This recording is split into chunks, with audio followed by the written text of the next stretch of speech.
కొంతమంది అమ్మాయిలు మీరు అన్నారు కదా ఇందాక 5 లక్షలు 10 లక్షలు అని చెప్పి 5 లక్షలు అంతగానో మేము ఏం ఎక్స్పెక్ట్ చేసలేం కానీ ఒక 30K 40K ఉన్న అబ్బాయి వస్తే చాలు అని అంటున్నారు. ఇలా వస్తే చాలు. నా నెంబర్ ఇస్తారమ్మని చెప్పండి. ఏ అమ్మాయి వస్తుందో ఆ లెక్కలో నా నెంబర్ ఇస్తా. నా దగ్గర లక్షల్లో ఉన్నారు అబ్బాయిలు, వందల్లో కాదు వేలల్లో కాదు, లక్షల్లో అబ్బాయిలు ఉన్నారు. దమ్ముంటే ఏ అమ్మాయి 30K 40K వరకు ఉంటుందో రమ్మని చెప్పండి. 70,000 జీతం సరిపోదంట అబ్బాయిది. ఒక మెడికల్ ఫీల్డ్లో వాడో లేకపోతే ఒక చిన్న చిన్న ఆఫీసుల్లో వాడో బ్రతికేవాడు సరిపోడంట అమ్మాయికి. వాడికి లక్షల్లో జీతం కావాలంట. హైదరాబాద్ అంటే ఇల్లు కావాలంట, అమెరికా అంటే ఇల్లు కావాలంట. ఏంటి అసలు ఇంత ఇవి ఏమైనా గబుక్కుమని కొట్లో కొనుక్కొచ్చుకునే మిఠాయిలు అనుకుంటున్నారా, లేకపోతే చీరల షాప్లో కొనుక్కొచ్చుకునే చీర అనుకుంటున్నారా కట్టుకోవడానికి గబుక్కుమని? అదేది కాదు కదా.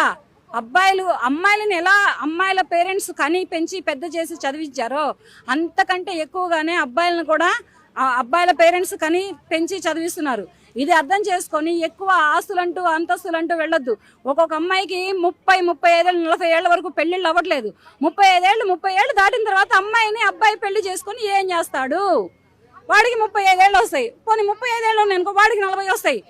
వీళ్ళు ఈ పెళ్లిళ్ళు చేసుకొని వీళ్ళు ఏం చేస్తారు? ఈ వయసులలో తండ్రులు అయ్యి పిల్లల్ని కాలేజీల్లోనో స్కూళ్ళలోనో చదివించే ఏజ్లో ఉన్న వీళ్ళు ఇప్పుడు పిల్లల్ని కానీ ఏం చేస్తారు? అసలు వీళ్ళకి పిల్లలు పుట్టే అవకాశం ఉందా?